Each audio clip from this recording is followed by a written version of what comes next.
نحمده ونصلي على رسوله الكريم اما بعد فاعوذ بالله من الشيطان الرجيم بسم الله الرحمن الرحيم وقال الله تعالى الله لا الہ الا هو له الاسماء الحسنى۔ اللہ وہ ذات ہے کہ اس کے علاوہ کوئی معبود نہیں اور اس کے اچھے اچھے نام ہیں۔ اللہ رب العالمین کی ذات باوجود ایک ہونے کے تمام تر کمالات کا متصف ہے اور تمام تر کمالات کا جامع ہے۔ اللہ رب العالمین کی ایک صفت حیات بھی ہے۔ اللہ لا الہ الا هو الحی القیوم۔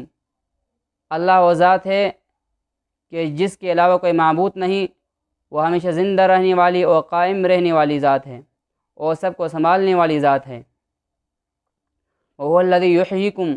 اللہ وہ ذات ہے جس نے تمہیں زندگی دی، ثم یمیتکم، پھر تمہیں موت دے گا، ثم یحییکم، پھر موت کے بعد دوبارہ زندہ کرے گا، ثم الیہ ترجعون، اور پھر تم سب کو اسی کی طرف لوٹایا جائے گا۔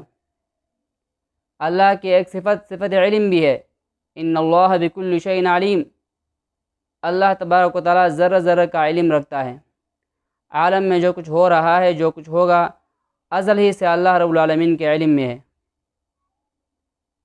الا یعلم من خلق وهو اللطیف الخبیر۔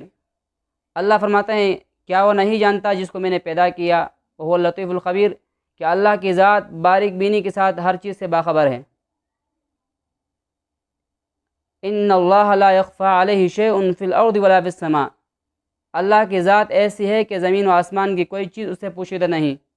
وہ السمیع العلیم، اور وہ سب کچھ سننے والی اور علم رکھنے والی ذات ہے۔ واللہ علیم بذات الصدور۔ اللہ کی ذات دلوں کی بھید، دلوں کی راز کو جانتا ہے۔ اللہ کے علاوہ کوئی ایسی ذات نہیں جو دلوں کے راز کو جانے۔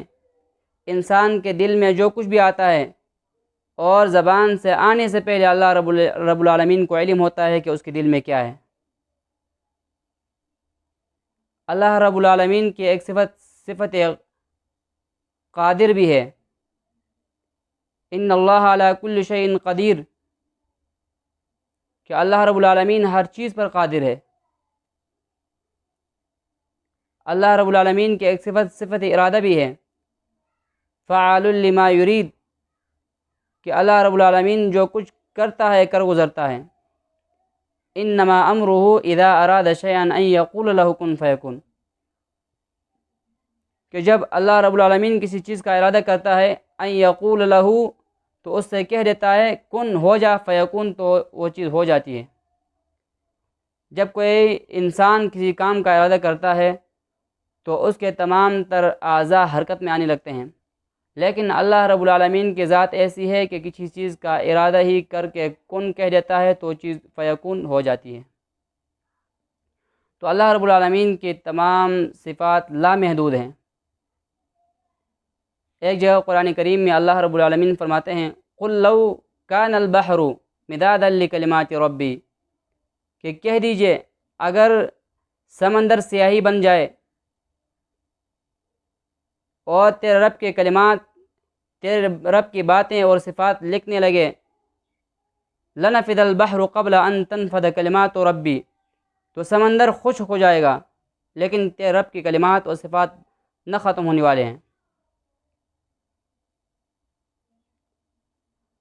اسی طرح قرآن کریم میں اللہ رب العالمین انسانوں سے شکوہ کرتے ہیں وما قدر اللہ حق قدری، کہ رب العالمین کا جس طرح حق ادا کرنے کا حق تھا، جس طرح اللہ رب العالمین کا شکر ادا کرنے کا حق تھا، وہ نہ کر سکے۔ اللہ رب العالمین نے انسان کو پیدا کیا، انسانوں کو دنیا میں رزق روزی کا اسباب بنایا۔ اللہ رب العالمین نے بے شمار انعامات سے انسانوں کو نوازا۔ اس کا حق یہی ہے کہ اللہ رب العالمین کے احکامات کے مطابق زندگی گزاری جائے۔ تو اللہ تبارک و تعالیٰ سے دعا ہے کہ اللہ رب العالمین ہمیں اپنی رضا کے مطابق زندگی گزارنا نصیب فرمائے۔ وآخر دعوانا ان الحمد للہ رب العالمین۔